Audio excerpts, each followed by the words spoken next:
તો આપણે ગાડી લઈને નીકળી ગયા રીલ બનાવવા માટે જોવો અને આવી ગયા રસ્તામાં ખાડા ખતરનાક એવા ટેકરા એટલામાં મોંડ ચડી ગયા રોડે બીંચો પછી મેલી ગાડી 100 ની સ્પીડમાં આવા ખતરનાક વળકુંડા તો આપણે હતા જઈને વાળી દઈએ બધાને ખબર છે કે આપણે રાઇડર નહીં મેં પણ તોય જવા દઈએ એમ ગાડી પછી એટલામાં તો આવી ગયા ભાઈ બંધના ગોમ મેં કારણ કે કેમેરામેન તો જોવે ને હંગાત એટલામાં તો પાડી દીધી ગાડી ધીમી કેમ કે આપણે શરીફોના ખાનદાનમાંથી આવીએ છીએ ને એટલામાં તો જતે જતે આગળ જ મળી ગયો ભાઈ બંધ ઓહો બાપુ ફૂલ ફોર્મ મેં વાહ क्या मुस्कुराहट है जैसे मुंह में लिया हो आज ही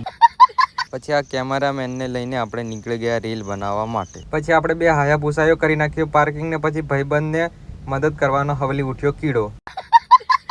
પછી પાછા રીલ બનાવવાનું છોડી નીકળી ગયા બકચોદી કરવા પછી પાછા જરીક ગામમાં આટો મારીને પાછા નીકળી ગયા રીલ બનાવવા માટે આવી જા પાછા લોકેશન ઉપર જો પાણી ખળ જાય એવા ભાઈબંધને પાછું ગાંઠ ધોવાનું મન થઈ ગયું પછી પાછા બના નાખ્યો 2-3 રીલો એક ગાય અને એક ધારા રીલો બનાવીને પાછા નીકળી ગયા ઘરે જવા માટે તે રીલો પાછા લાઈક ને શેર કરવાનું ભૂલતા નહીં એટલામાં તો પાછા આવી જાય આપણે રોડે ઘેર જવા કરતા એટલામાં તો ગાડી જ રહી હજી ચાવી જ નથી લેતી મને હાયાભૂસા જ કેમ કીધું એમ કે સારું હીરો હોન્ડા કમ બસ ત્યાર પછી મોનેજી પાછા નીકળી ગયા ઘરે જવા માટે જોવો બંકા બે પછી એક બંકો પાછો એને ઘેર નાહી જાવ પછી પાછા આપણે એકલા પડી જાય એટલે પાછા ઘણા જોર મેં ઘેર આવતા રહ્યા ઘા પછી પાછા જ પેલા ખતરનાક ખાડામાં આવી જાય કારણ કે જો સુધી ચોમાસું ચાલશે તો સુધી તો ખાડા જ મળવાના હતા આપણું એટલામાં તો આવી જાય આપણે ઘેર અને આવા ખતરનાક વ્લોગ ભાળવા સારું તો ફોલો કરીને જ જજો બરાબર મળીએ